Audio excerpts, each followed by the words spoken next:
আসসালামু আলাইকুম ওয়া রাহমাতুল্লাহি ওয়া বারাকাতুহু। আমার ছোট ভাই আবু সাইদ, যারা পাড়া প্রতিবেশী আছেন আপনারা সবাই ওরে চেনেন।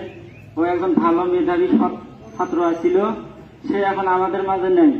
আপনারা সকলে দেখছেন আমাদের পরিবারটা কিরকম অচল পরিবার। সেই পরিবার থেকে আমিও মেধাবী ছাত্র ছিলাম। আমার স্যার আজহার স্যার বলে গেল যে আবু হোসেনও ভালো বৃত্তি পাইছিল আমার প্রাইমারি থেকে, কিন্তু আমি পরিবারের অভাবনাটনের কারণে আমি লেখাপড়া করতে পারি নাই। আমার ছোট ভাইয়ের খুব ইচ্ছা ছিল, সে নিজের ইচ্ছায় অনেকটা নিজের ইচ্ছায় সে লেখাপড়া চালাই গেছে। আমাদের মতো ফ্যামিলি থেকে রোকেয়া ভার্সিটির মতো ইউনিভার্সিটিতে লেখাপড়া করা আমাদের কাছে অনেকটা দুঃসাধ্য ব্যাপার। সে 2010 সালে প্রাইমারি পাস করে জাফরপাড়া থেকে, তারপরে সেখান থেকে গিয়ে ভর্তি হয় খালাসি উচ্চ বিদ্যালয়ে, সেখান থেকে এসএসসি পাস করে A+ পেয়ে। তার পরবর্তীতে সে রংপুর সরকারি কলেজে ভর্তি হয় ইন্টারে, সেখানেও ভালো রেজাল্ট করার পর ইন্টারে পাস করার পর তারপর তার সংগ্রামী জীবন শুরু হয়। তার আগেও অনেক সংগ্রাম করছে। বাবা অর্থনৈতিকভাবে অসচ্ছল হওয়ার কারণে ওর লেখাপড়ার খরচ ঠিক মতো দিতে পারে নাই।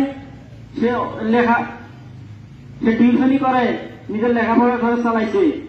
তারপরে যখন ইউনিভার্সিটিতে ভর্তি হয় প্রথম বছর নিজের চেষ্টায় বিভিন্ন জায়গায় পরীক্ষা দেয়, কিন্তু সে ব্যর্থ হয়। ব্যর্থ হওয়ার পর আমি কই, ভাই তুই এখন কি করবি, গ্যাপ দিবি না ন্যাশনালে ভর্তি হবি?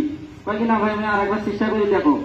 তারপরে চেষ্টা করে পরে পাস পাইলো, রোকেয়াতে পাইছে এবং ইয়াতে পাইছে, ওই আরেক জায়গায় পাইছিল, ওটা আমার মনে নেই সঠিক।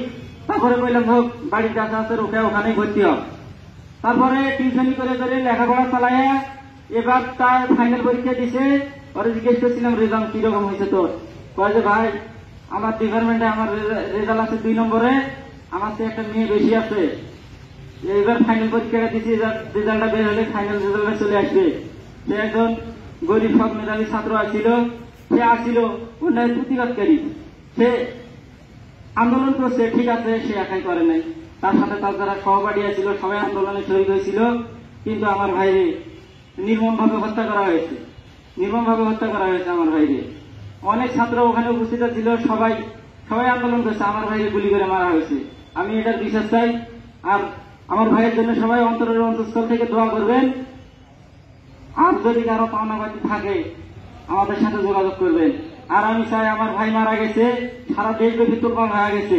আমি চাই এই আমার ভাইয়ের আত্মত্যাগের বিনিময়ে যেন ছাত্রদের যে আন্দোলন সফল হয়। আর একটা